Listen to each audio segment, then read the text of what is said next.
Yeah, doctor, you may start your. Hello, good afternoon, doctors.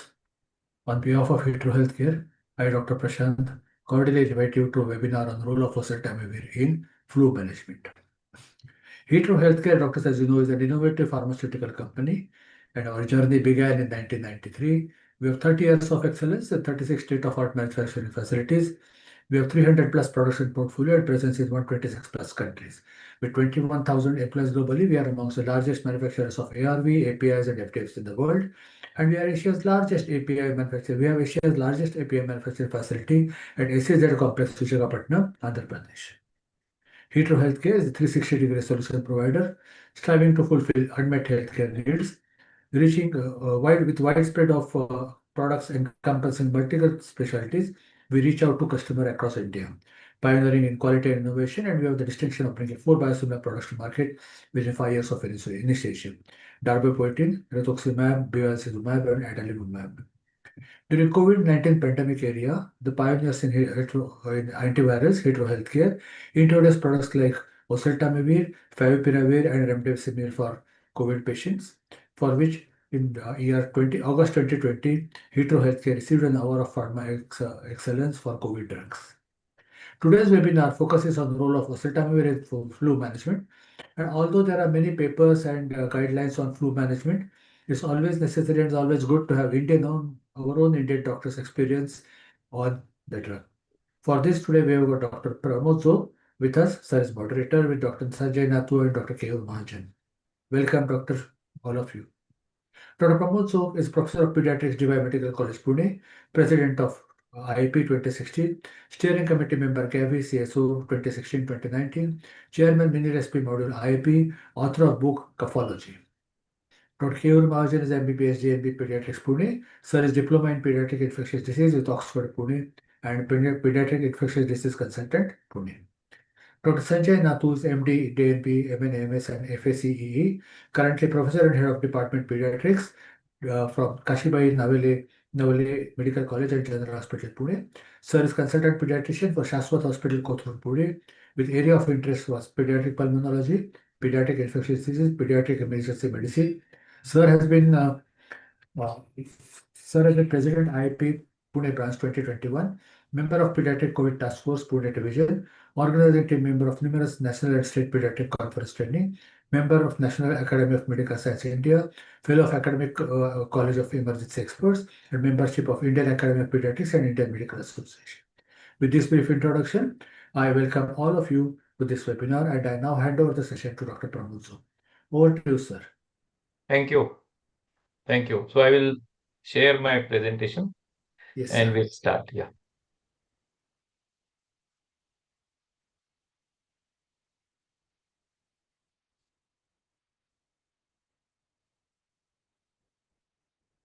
Okay. Are you able to see the presentation, Dr. Sanjay? Yes, sir. Yes, sir, we can. Thank you. Thank you. Okay. Okay. So, my dear friends, today we have an excellent topic for discussion, and that is related to influenza. All of us are experiencing monsoon, and it is raining cats and dogs for the last few days. And flu, that is influenza, has a very close affinity for monsoon. And we are witnessing quite a few cases of influenza in our OPDs. And we are also required to give oseltamivir to quite a few patients. As pediatricians, we are dealing with children. And many times it's a dilemma whether this particular child has a viral infection, plain simple virus like rhinovirus, or whether it is influenza.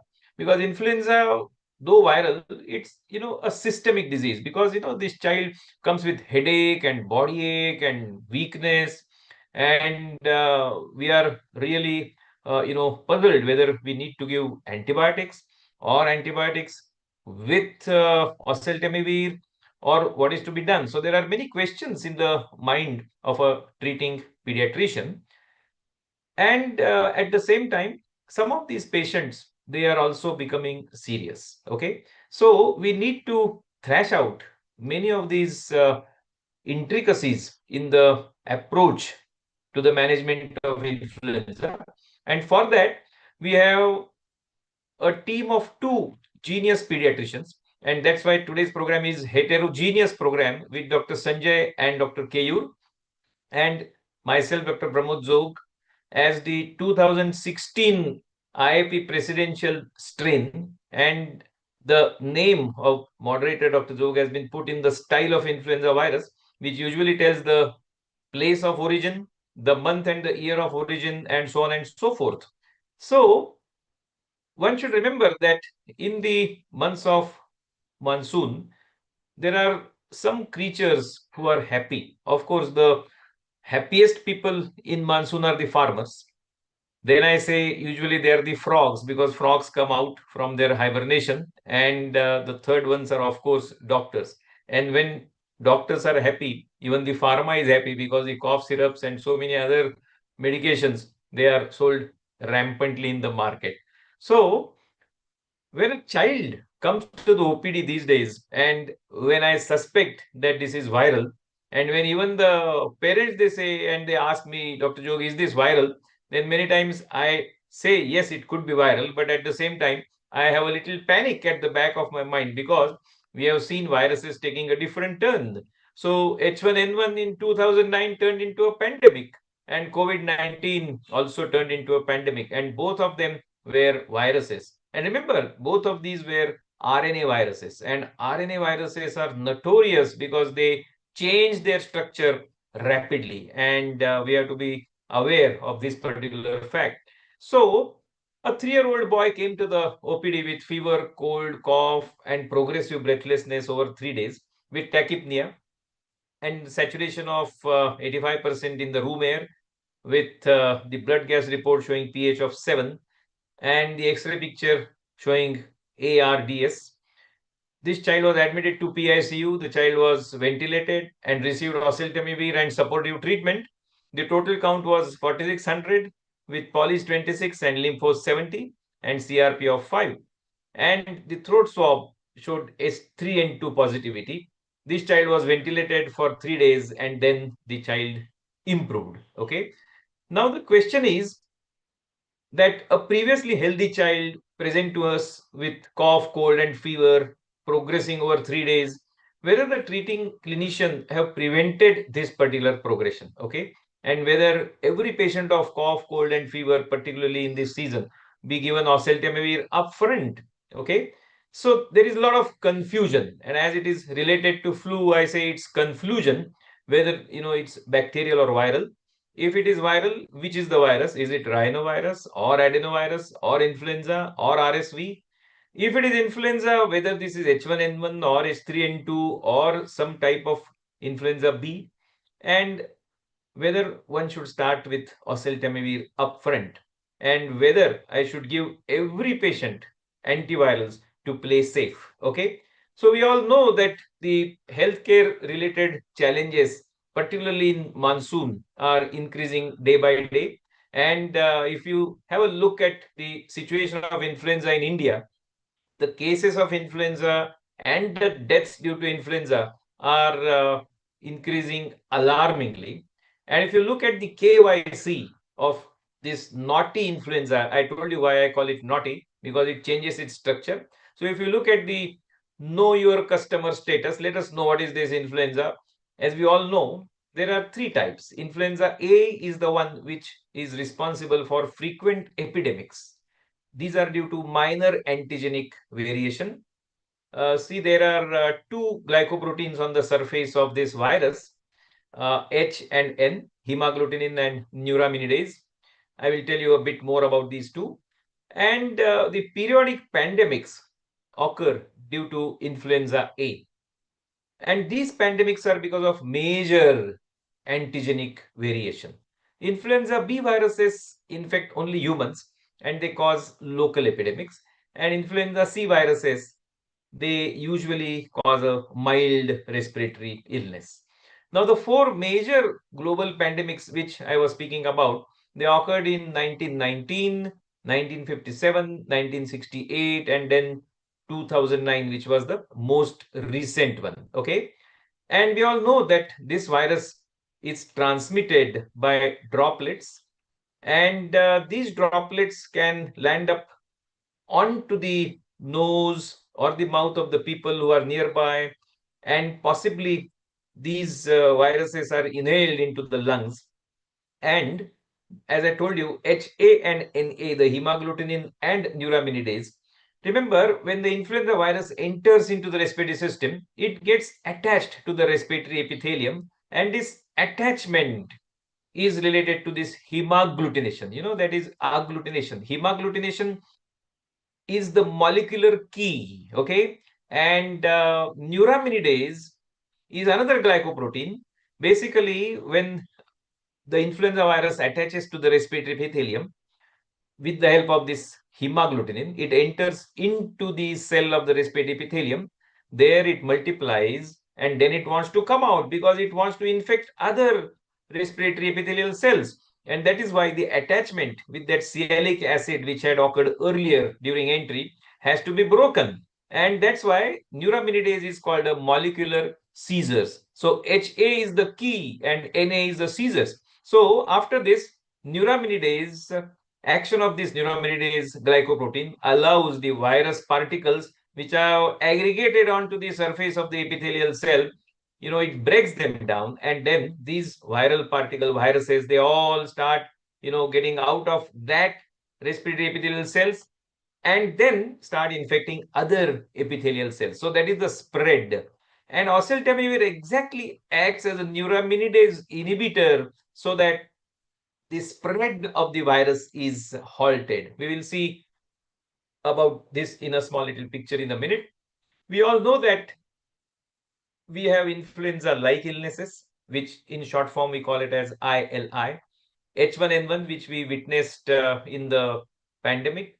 Then there is severe acute respiratory illness, and there is COVID-19. Now, if you look at all these viral infections, they have certain things in common. But as you can see, breathlessness is something which is, a feature of H1N1 in cases which become severe, in severe acute respiratory infections, and also in COVID-19. There are different features like fever, pain in the muscles, cough, weakness, sore throat, breathlessness, and being viral. Basically, it can have other system affection in the form of diarrhea. And as we witnessed during COVID-19, there could be loss of smell or the loss of taste, and illnesses like influenza can have headache. There are some emergency warning signs of flu, and particularly in children, when the disease starts becoming severe, they develop fast breathing, cyanosis, and in case if they are not accepting enough fluids, or if there is change in sensorium in the form of, not waking up or not interacting, or some of them getting irritable, then it indicates that, this particular child is worsening. Okay. And complications of flu, as I always say, are the ones which start with the alphabet A. So it can lead to acute respiratory infection in the form of pneumonia. Remember, 25% of cases of influenza are associated with superadded bacterial infection, and the most common being Streptococcus pneumoniae. And we will discuss about it later in connection with some of the cases. It can also produce ARDS, as we saw in the initial case, acute otitis media, absenteeism from the school for children, and affection of the amdani. Amdani is the income of the parents, and antibiotic abuse. As we said, one is confused whether we need to give antibiotics or whether we can withhold antibiotics. Okay. And the treatment classically depends on the severity. So there is a categorization into A, B, and C, where in the initial part of the illness, only symptomatic management in the form of increasing the fluid intake, giving rest, and symptomatic therapy for cough and fever is the mainstay, while in the latter part, we have to resort to antiviral agents like oseltamivir. And as I was trying to tell you, the medicines which are used in the management of influenza, they are broadly divided into two groups. So the group which inhibits the neuraminidase glycoprotein of influenza virus. These are called neuraminidase inhibitors. And they inhibit the neuraminidase enzyme, which is critical in the release of the virions, as I explained to you earlier, from the infected host cell, that is the respiratory epithelium. And they are the ones which are active against influenza A and B, and they are either oseltamivir or zanamivir. There is another group called adamantanes, and they are the ones which interfere with the hydrogen ion channel activity of the virus and block the entry into the host cells, and they are active only against influenza A viruses, and they are amantadine or rimantadine. Getting into a bit of details of oseltamivir, it's a potent and a selective inhibitor of neuraminidase enzyme of the influenza viruses A and B, and it's a prodrug which is converted into the active form oseltamivir carboxylase in the liver, and it inhibits influenza virus replication and pathogenicity, and it prevents the further spread of infection. This is the figure which I was referring to, where you can see in the center there is the virion, and this particular virion further it leads to release of the new virions and further continued viral replication. But the neuraminidase inhibitors, they will block this particular process, and the virions will not be released, and the viral replication will be halted. So this oseltamivir was the first oral neuraminidase inhibitor, and it is approved in more than 100 countries. Remember, it's only in the oral form, and most of the pediatricians are aware of the dosage schedule. We all know that in children, it depends on the weight. Particularly, children under the age of 15 kg receive a total dose of 60 milligrams in a day, divided twice daily.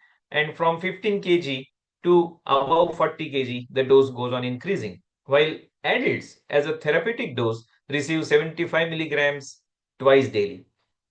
The dose for therapy usually is given for 5 days, while chemoprophylaxis is given for 10 days, but the dose is given in a once daily form.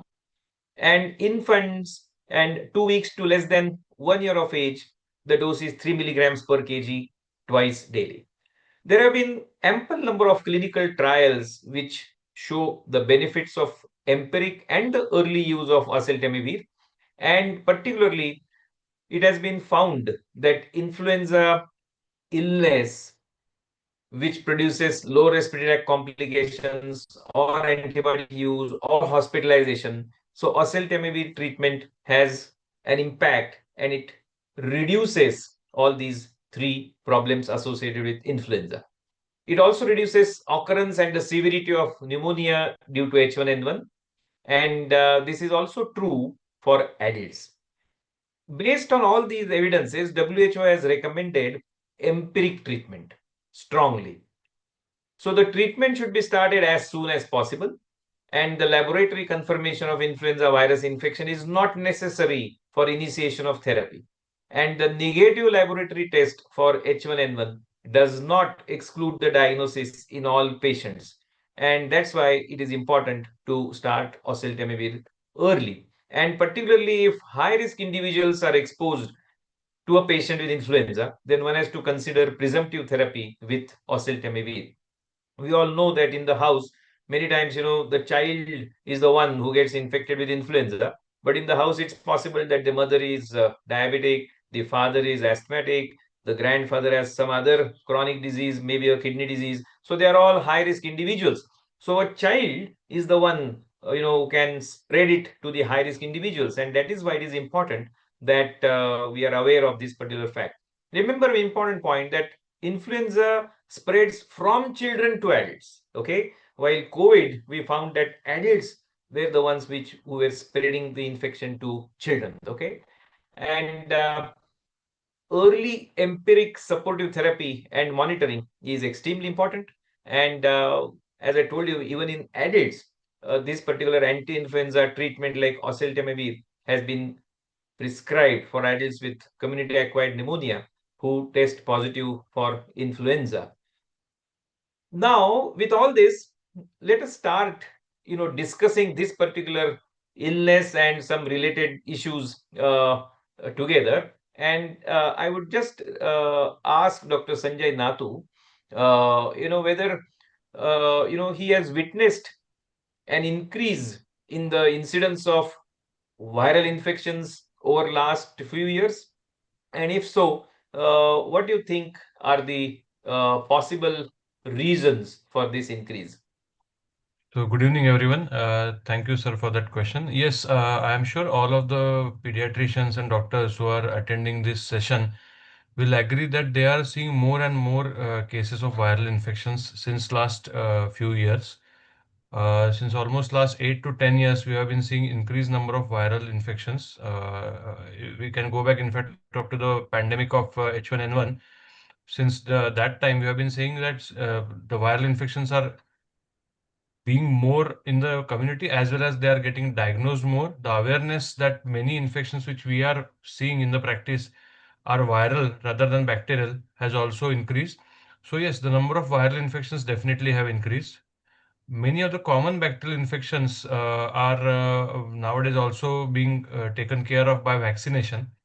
So that could be one of the reasons why we are seeing more and more viral infections rather than bacterial infections. Yes, and as you will agree with me, there are waves of different viruses, which started coming up after COVID-19, and we had, cases upsurging like the hand, foot, mouth disease, then the RSV, and so on and so forth. Even we had a upsurge of cases of adenovirus, and we saw that even older children were getting affected. And over last few years, we have seen children coming with recurrent respiratory infections, otitis media, adenoidal hypertrophy, and unseasonal surge in influenza, and adenoviral infections all have increased. In fact, I call this adenovirus as a bad adenovirus because it has varied presentations and prolonged illness. And basically, it creates a confusion about, investigations like the complete blood count, the CRP, nasopharyngeal swab, whether we should do it or no, and also therapeutic dilemmas like antibiotic use of antivirals, and the inhalers and the nasal steroids, and so on and so forth. So, Dr. Keyur, generally, what is your impression as to how soon this, child with respiratory infection is brought to pediatricians? Do the parents wait for 1 or 2 or 3 days, or they bring it immediately? Or what is your impression about, as to how soon the child is brought to the pediatrician? So it depends on the how symptoms are there, how severity of symptoms is there, what is the age of the child also that matters, because when a child less than 1 year is having tachypnea, fever, high grade, ideally these children should be brought to the pediatrician because parents cannot judge the what things are going on.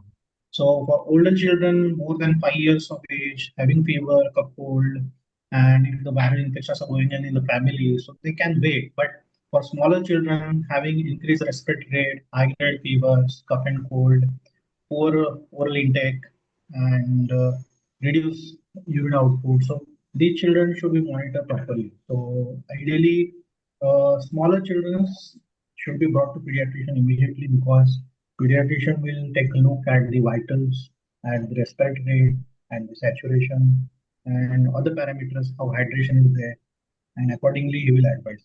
So, depending on age, how severity of symptoms is there, so depends. Right, right. Yeah. So, Dr. Sanjay, this is a child called Viru, and he has fever for 3 days with cold and cough, and he has been on a meter dose inhaler since 4 months. Everything was well controlled, and this child was given symptomatic treatment for this fever, cold, and cough. But he came back after 3 days, and he was all right for a day, and then the fever came up again. Of course, in between these 3 days, this child was absolutely all right. So, the question is, there are many parents who get worried that you gave some therapy, the child improved, but now again this child within 3 4 days only he has again become sick. So as I said, these recurrences have become more frequent and they are occurring at a shorter interval. So do you think that you will give antibiotics in such a case? So we would take it case by case basis, but in general, my idea would not be to start an antibiotic. Recurrent viral infections, I'm sure all of you agree with me. Last month, we are seeing several children who are coming back again and again with bouts of fever, cough, and cold. So the schools are teeming with infections like this viral flu, and then the children go to the play group or creche where they get even more infected. So small children, especially who are not going to school, if they are going to the play group or creche, then they are likely to get recurrent viral infections. And yes, there is definitely a significant frequency in the last few months, but I would prefer not to start antibiotic right away. Most of the times they are just recurrent viral infections, which will get treated with symptomatic treatment and rest. And that should be all that we should be doing.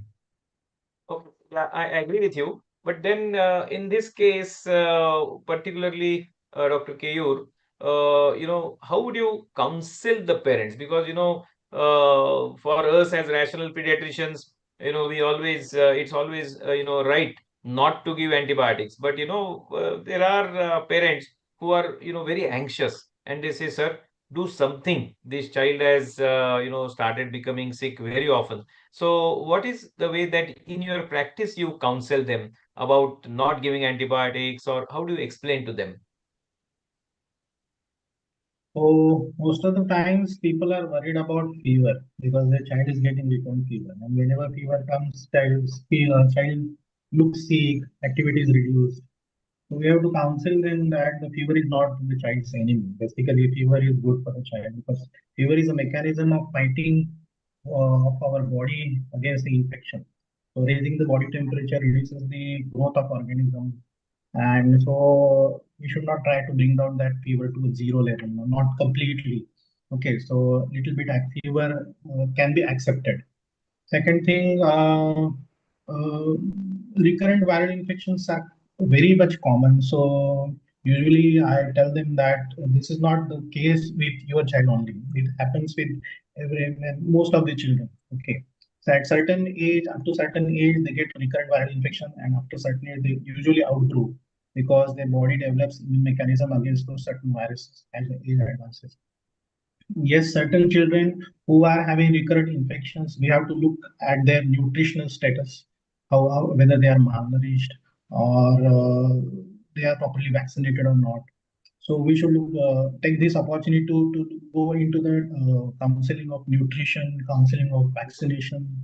So, but usually I tell them these recurrent viral infections are not going to cause much. Only the thing is that you have to look for the hydration, look for the oral intake, maintain proper hydration, oral intake, and if any, we explain them the what are the signs or symptoms of severity, what high risk or what the red flags are there, and these red flags should be monitored.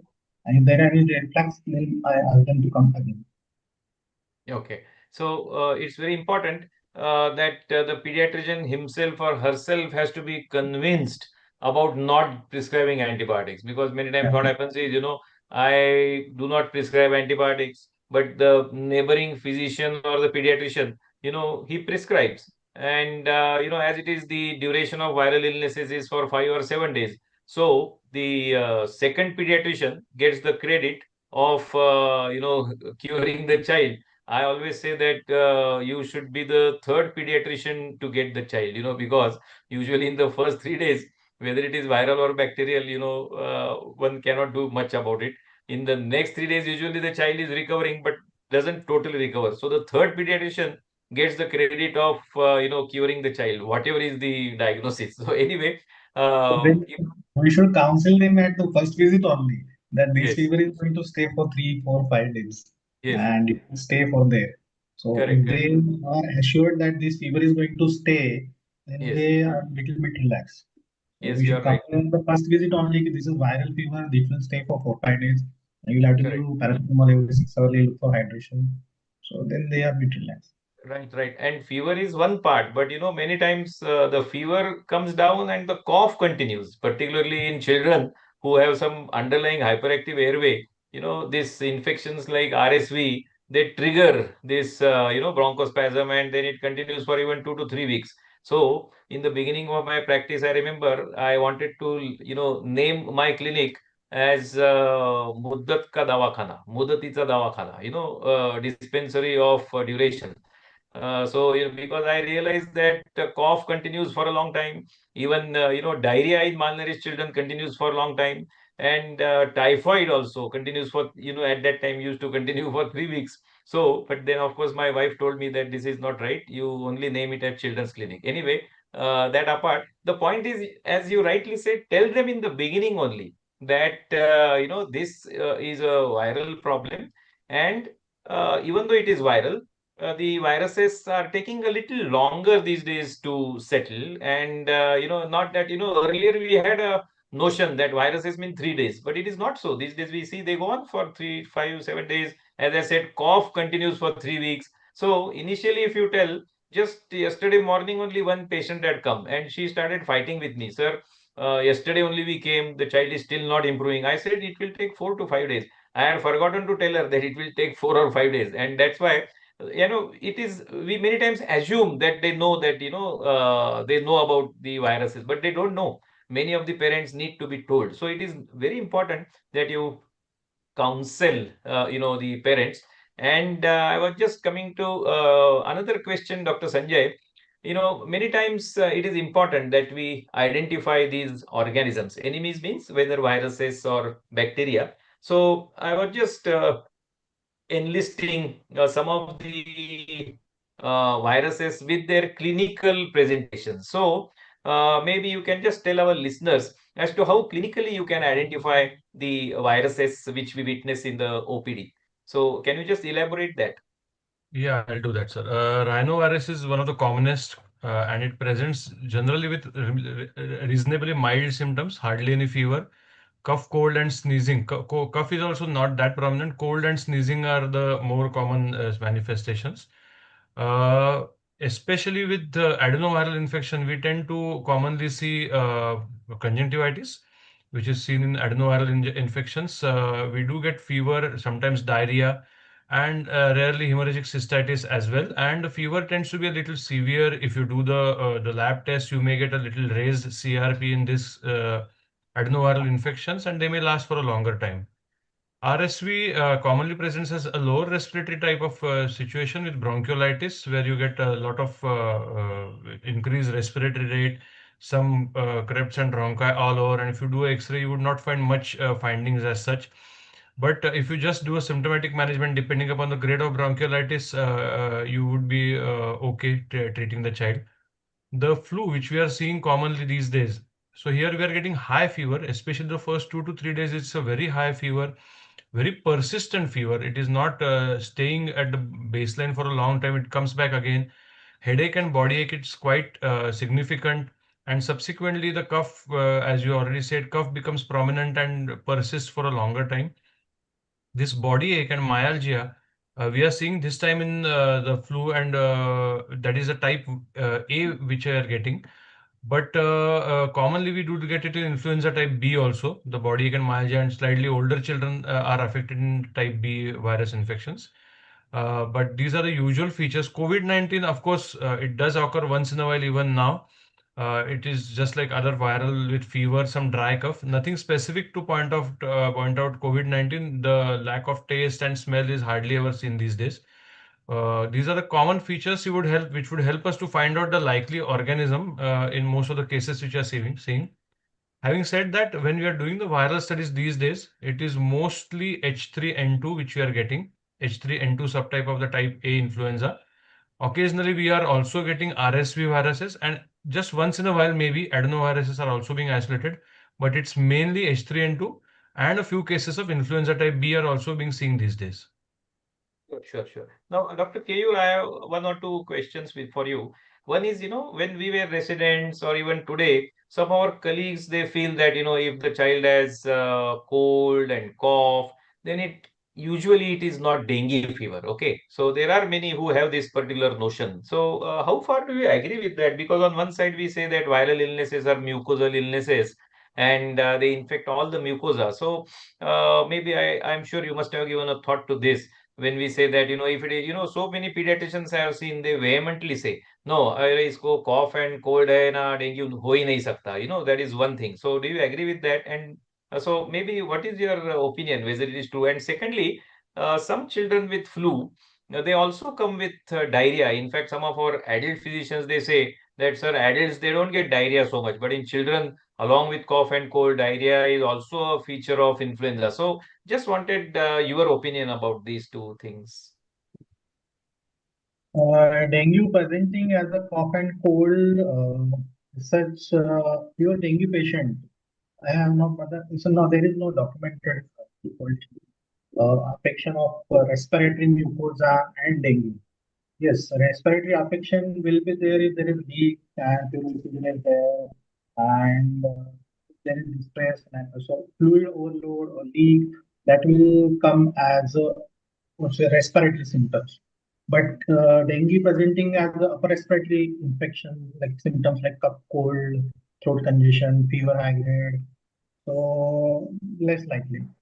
But nowadays, there are patients who actually presented as a viral influenza like illness, and because platelets are low, parents are insisting we say sometimes antibodies and they come positive.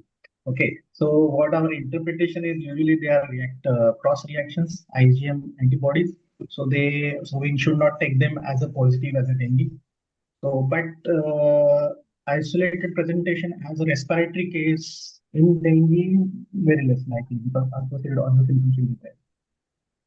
And sir, you said second question. I just wanted to know whether diarrhea is, a presenting feature along with respiratory symptoms in flu. What is Yeah, your it's opinion? very common, very common. So H1N1, so influenza like illness in pediatric population in smaller age group children, they do come with diarrhea symptoms. So whenever there is upper respiratory infection along with diarrhea, we should keep the influenza like illness, influenza as a first differential.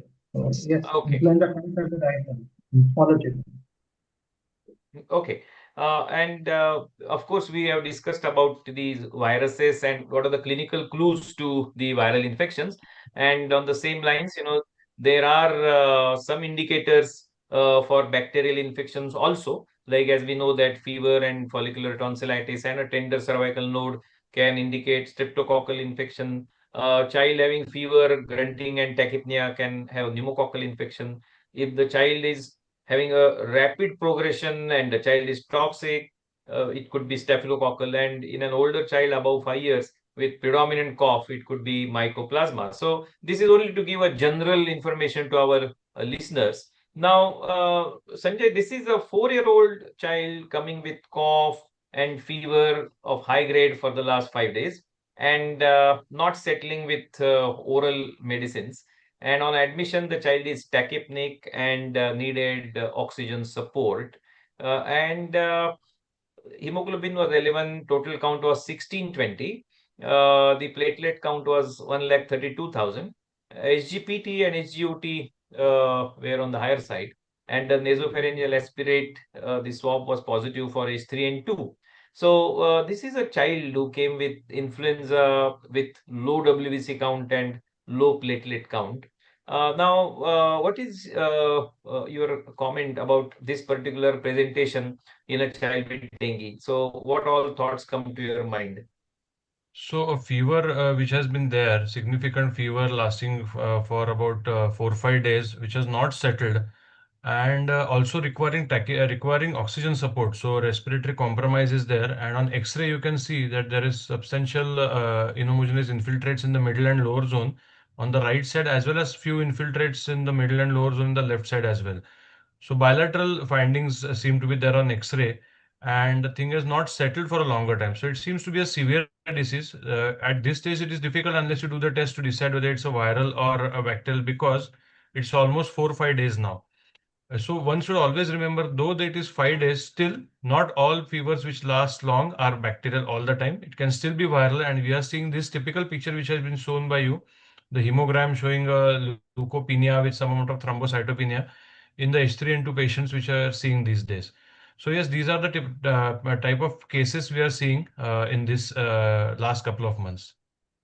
Sure, thank you. And Keyur, I would just like your attention rather or comments about the total count, which is on the lower side, and the platelet count, which is on the lower side. So on one side now we are discussing influenza with low counts, and in this season when in monsoon, influenza and dengue when they are all together, and here you can see that the liver functions also probably are deranged to some extent.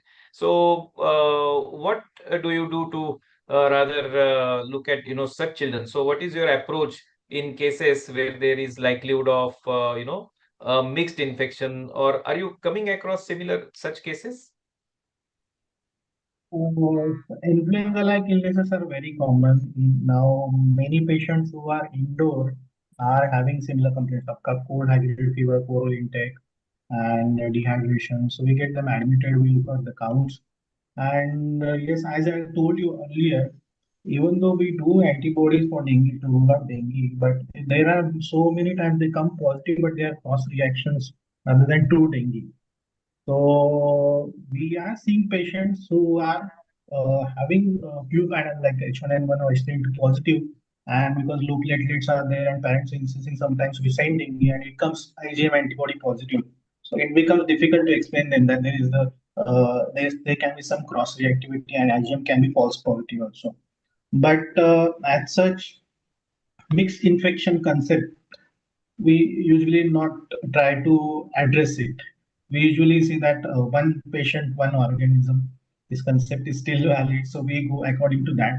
But because influenza is also viral illness, dengue is also viral illness. So the main what concern or main treatment part is hydration, and maintaining the hydration is foremost important. So we should manage the fluids accordingly. And because both are viral illnesses, both are going to subside on their own after 5 to 7 days. Only thing is, if you are suspecting dengue, we have to keep a watch on day 5, 6, 7 in a critical phase. If that phase passes, we are okay. So mixed infection, we usually don't what you say give much importance to that concept. We usually think that one patient, one infection. Dengue, if NS1 positive on day 1, day 2, day 3, then we, yes, definitely NS1 is a strong correlation with dengue. But cross reaction with antibodies is very much common. So on day 4, 5, if we are doing dengue antibodies in a viral illness like picture of patient, then if he's having throat swab positive also, as your patient is having some any patient having flu panel same time throat swab is positive, and we should give more weightage to the throat swab positive report than the antibody.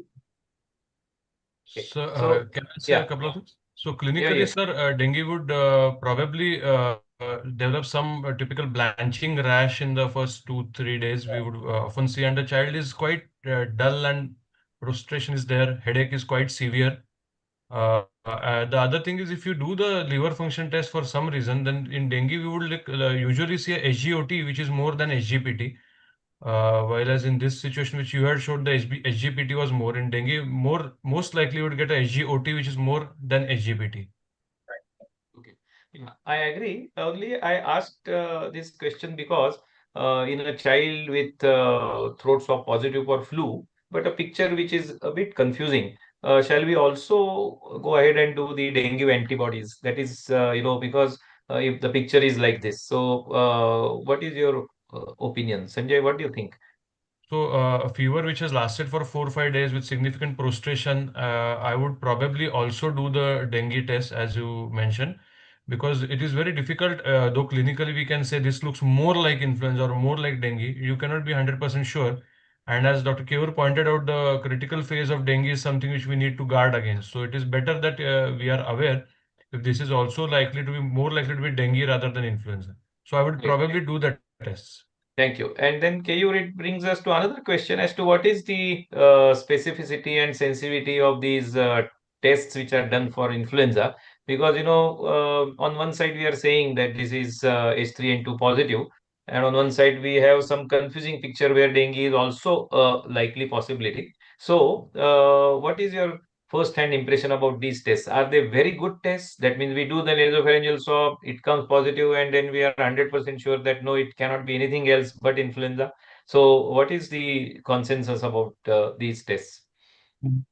So nasopharyngeal swabs we are looking at the nasopharyngeal swabs if they for correlation. So nasopharynx is having so many viruses, bacteria living there normally also as a common cell also. But in general, in rule, if in the nasopharyngeal swab is influenza, parainfluenza, human metapneumovirus, and RSV, if these are present, we usually take them as a pathogenic organisms, not as a bystanders. We usually treat them. We don't neglect them. And if there are adenovirus, enteroviruses, and other various different types of coronaviruses, so they are, if they are positive, we have to be cautious. We have to take them with the caution because they may be more likely to be commensal. So that those viruses coming positive in nasopharyngeal swab, we have to be more cautious. But usually influenza, parainfluenza, RSV, and human metapneumovirus. So if they are there, we usually take them as a pathogenic. We treat them. We don't neglect them. Okay.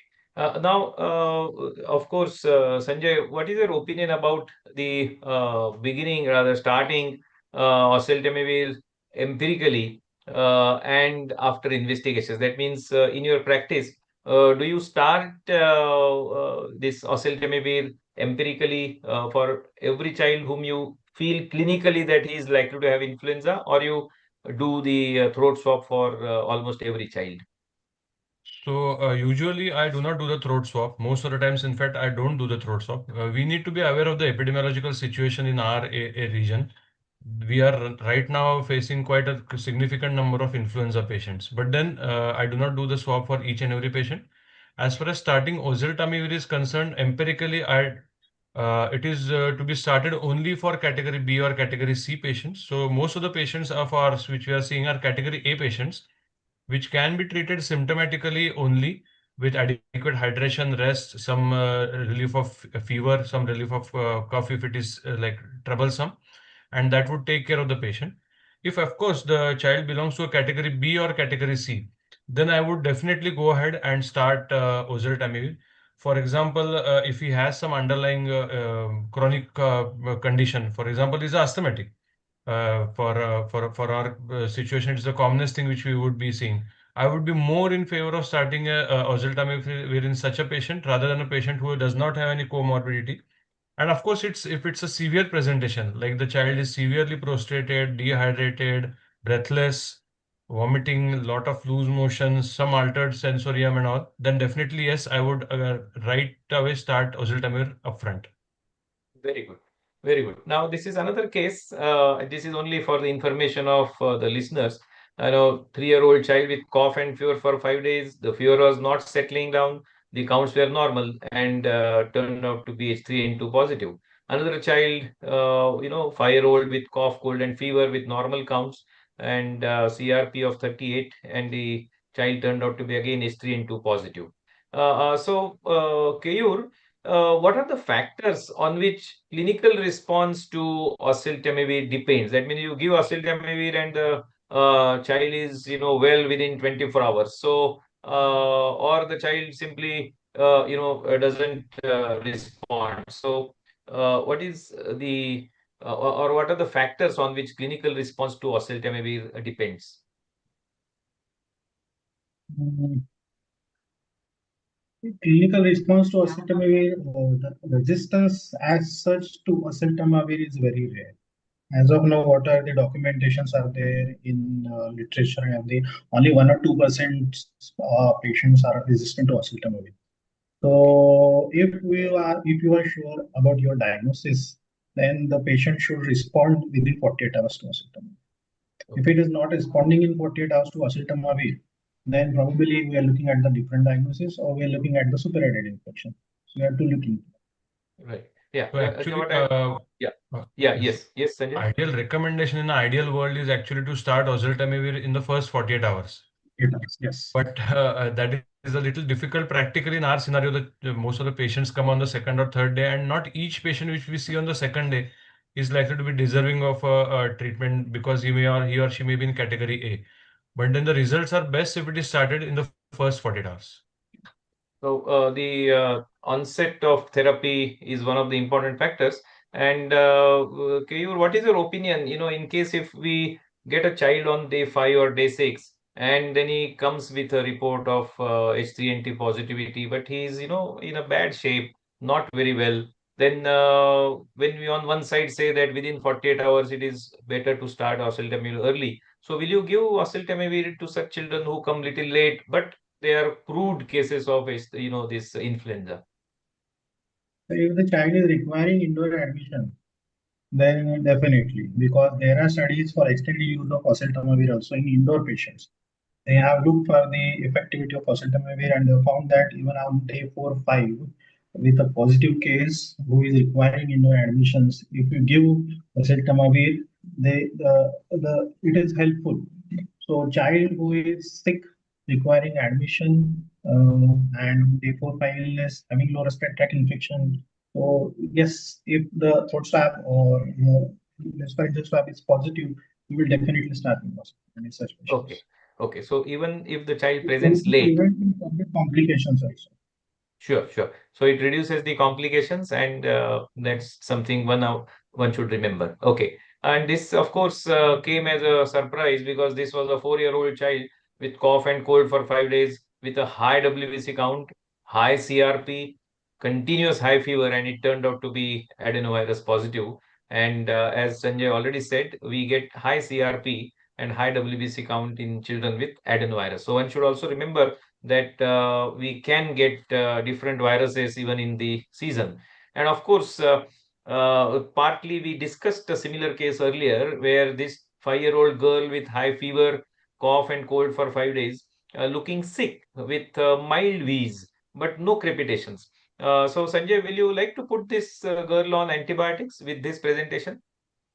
Probably I would like to look at the progression of the child.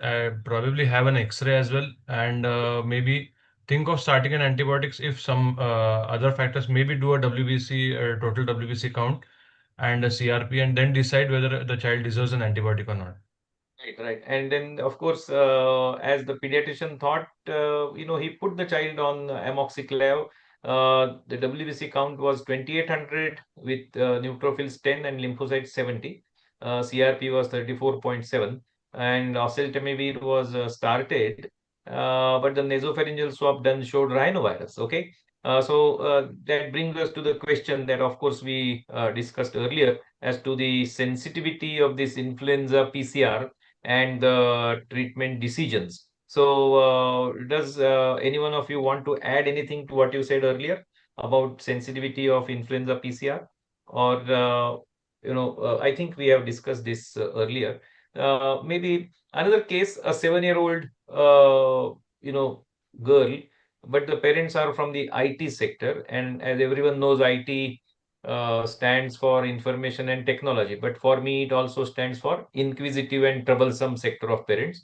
So this girl was brought for high fever for 3 days and simply throat irritation. The throat only showed mild congestion, but the child had exam 2 days later, and it was the influenza season. So influenza and some cases of adeno around. The child, of course, was given only paracetamol in the initial 3 days, but then for such children, will you go ahead and how do you manage such children, where the parents are anxious, whether you'd go ahead with, certain investigations or throat swab, or whether you put them on empiric oseltamivir. So, Keyur, how will you handle this child? Uh, so this is 7-year-old child having high fever for 3 days, throat irritation. Uh, but if the so it depends. The child is elder one. So 7-year-old child having fever for high grade 3 days. There are category A and B. What we discuss A, B, C. Now the difference, if we look at the category B says high grade fevers. So category B, what you say in discussion, any children having what you say high grade fever, severe sore throat, and so those come in category B. So we can start, but there is no need to send throat swab on OPD basis. So on OPD basis, even in category B, if you are starting Oseltamivir, you can start them empirically. There is no need to investigate this child if you are thinking clinical disease influenza-like illness. But most of the patients comes in category A. But if is having severe sore throat, very high grade fever, oral intake, so it comes in category B according to the WHO. So you can start, but there is no need to investigate before starting of symptoms. Okay. And of course, we all know that generally oseltamivir is administered as a therapeutic drug for 5 days. And this is another child, a 3-year-old boy with cough for 1 week and high fever for 3 days with crepitations. He was put on coamoxiclav and he was admitted for persistent fever because the fever wouldn't disappear. And then he was put on IV augmentin and the CRP was 2.8, and the swab showed influenza A, and that's why oseltamivir was added. Now the question, Dr. Sanjay, is with all this positivity for influenza, will you stop the antibiotics which were started earlier, or you would continue both? So that is a dilemma because many times, our colleagues also, this thing is very common that, initially we put the child on some antibiotic and fever persists, then it turns out to be influenza. But both the antibiotic as well as antiviral, they are continued. So how will you look at this situation? So, I would, given a choice, not start the antibiotic too early. Would not be recommended at that stage. But in this scenario, particular scenario, oseltamivir is definitely justified. There is no doubt about that. But I would probably not be very keen in giving a coamoxiclav in this child, and may as well stop it because our swab has already proven that it is influenza A. The CRP, fortunately, is very good. WBC is normal, near normal limits. So I would not think of continuing antibiotic. I definitely add oseltamivir. I agree with you. And as you rightly said, it depends on case to case. And here the findings are more in favor of flu. But at the same time, one should always remember that 25% cases of influenza can have associated bacterial infections in the form of streptococcus pneumonia and others. So at the same time, you should keep that also at the back of mind and decide on the individual basis. So that answers our question whether we need to prescribe antibiotics concurrently. And because we always discuss about antibiotic stewardship. So if the PCR is positive, there could be three options. Either if you have not started, then don't give antibiotics. If you have continued, and if you find that the child is too bad and it's not proper to stop, then maybe sometimes you have to continue because we know that 25% cases are associated with bacterial infections, but at least do not escalate to higher antibiotics. Okay. And then today morning, the younger SIB, 8-month-old of a child with influenza throat swab positive elder brother, came with high fever. Okay. Going on since rather yesterday. So, Kayur, if you get such a case, how would you approach? That means already there is one case of proven influenza in the family, and a younger sib has come with high fever since yesterday. Will you upfront start oseltamivir for this high fever?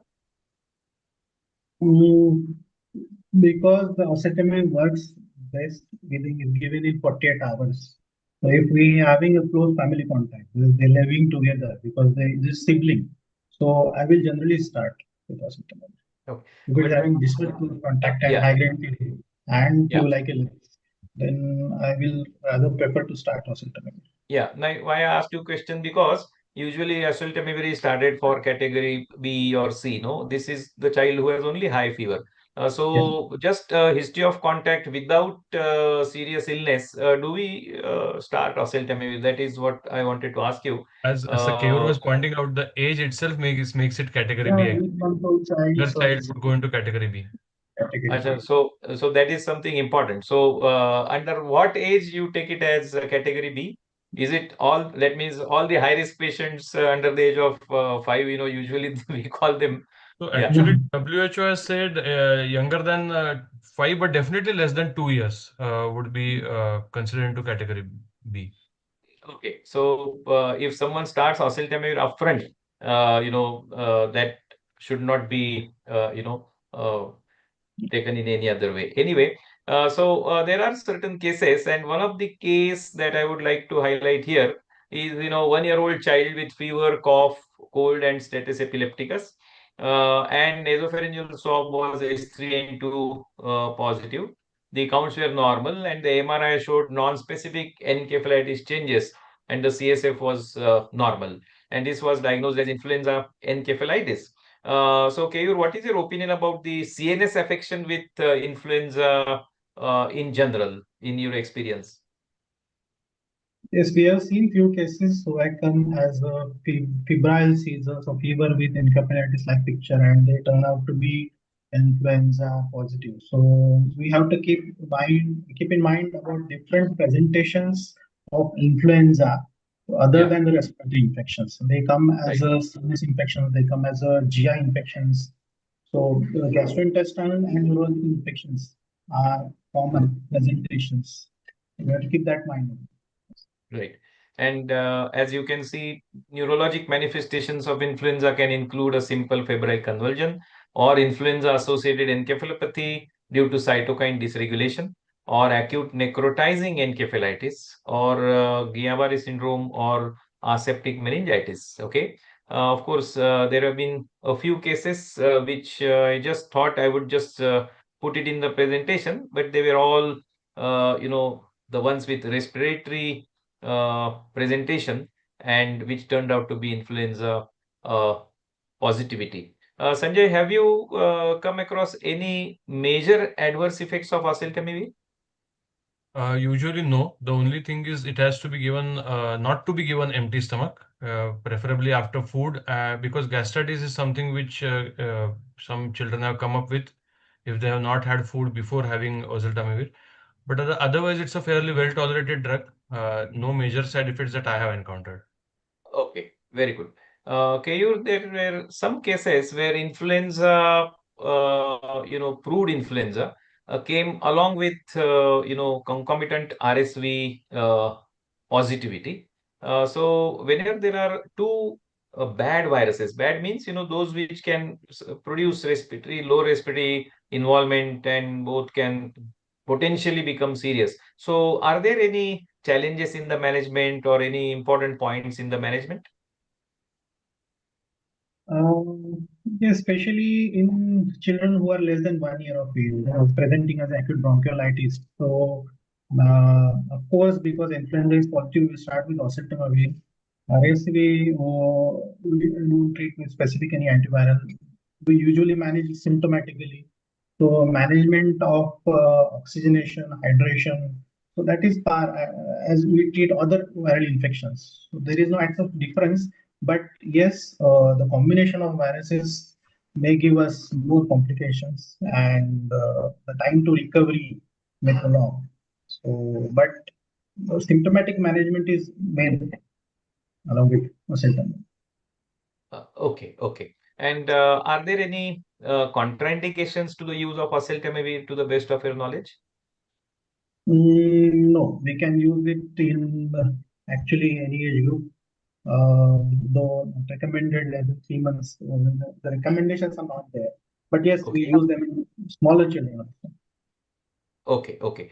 Yeah, so this particular case, as I said, again, influenza B with RSV. As we all know, influenza B is likely to be more serious along with RSV. And he was admitted with influenza A somewhere else. And, he required HFNC support, weaned to face mask. He was treated. And of course, this was the X-ray of this child. So one has to be careful that it may not be plain simple influenza and other respiratory viruses might be coexisting. Okay. We will have some important take-home messages from the discussion, and these are related to flu and oseltamivir, that a proper diagnosis can and early treatment can prevent the complications of flu. Empiric use of oseltamivir reduces the lower respiratory tract complications, hospitalization, and antibiotic use. And almost all the important societies, including WHO, have recommended empiric use of oseltamivir. Let us quickly have a look at the respiratory complications. As I said earlier, otitis media occurs in 10 to 50% of children, and typical time of onset of otitis media is 1 to 4 days after the onset of influenza symptoms.